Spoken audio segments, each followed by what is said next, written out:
Hi, pleasant day to everyone, especially to Ms. Lysel and to my co-learners.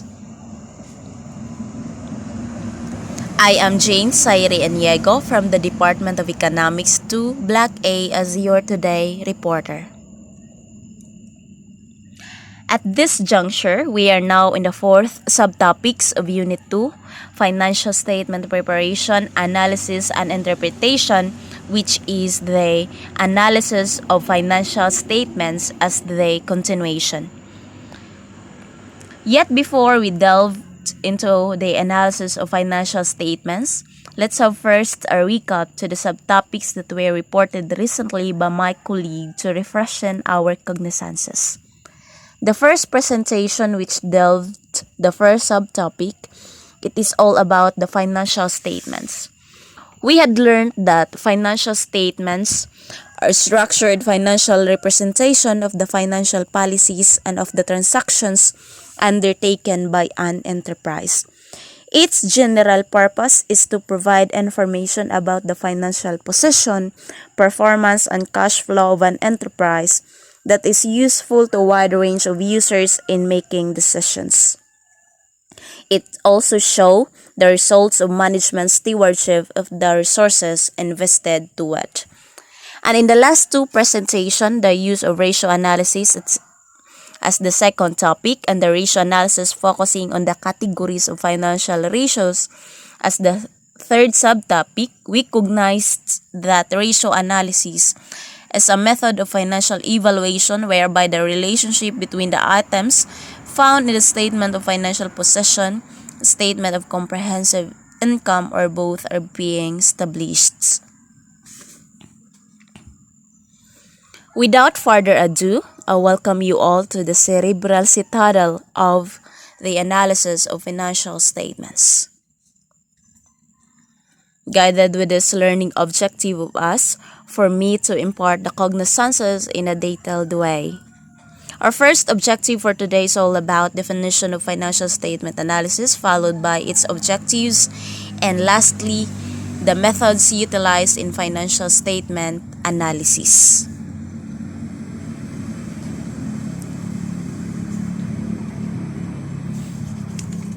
Now I've commenced my presentation on what is financial statement analysis is all about. Financial statement analysis is a collective name for the tools and techniques that are intended to provide the relevant information to the decision makers. The works of an accountant do not end only in the preparation of financial statements. To make these financial statements more vital source of information concerning the history of its activities relative to its financial conditions and results of operation and become effective tools in decision making, the accountant display his or her analytical abilities, skills, and expertise in the field of accounting by analyzing and interpreting the data found in the financial statements. It is by so doing that accounting as a service activity justifies its significance in the world of business. Now we proceed to the objectives of financial statement analysis. The main purpose of the statement analysis is to evaluate the progress made by the business in the past as a guide to future operations. Generally, there are 5 aspects of the business enterprise worth analyzing. To wit, number 1 is liquidity. It is the ability of the enterprise to meet currently maturing obligations. Second is solvency. It is the availability of cash over the longer term to meet maturing obligations.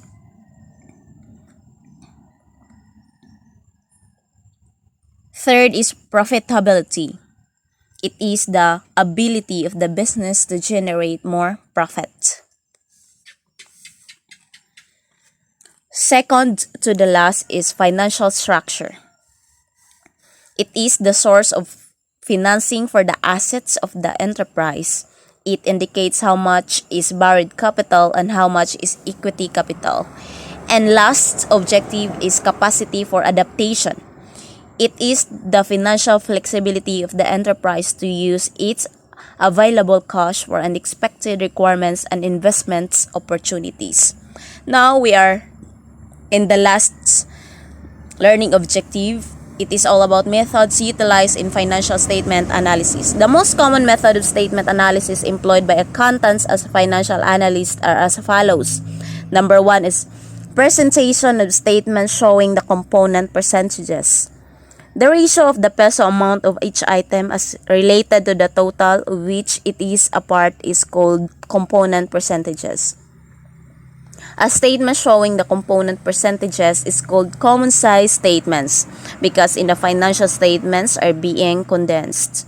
The analytical technique used in this method is the vertical or static analysis. Vertical analysis converts amounts of components of financial statements within a given date or period or the relative importance of an item in relation to the other or to a total. This can be done in both the statement of financial possession, statement of comprehensive income. The second method to utilize is by using trends by means of percentages. The financial statements become more meaningful to the users when financial condition and the results of operations of one period is compared with the other, showing the changes in peso amount and the relative changes in percentages. The analytical technique that is being used is the horizontal or dynamic analysis. The tool used in the analysis is the comparative statements. And the last methods is using ratio to establish the relationship between certain item in the statement of financial possession and statement of comprehensive income. And that is all for today. Thank you very much for listening and God bless.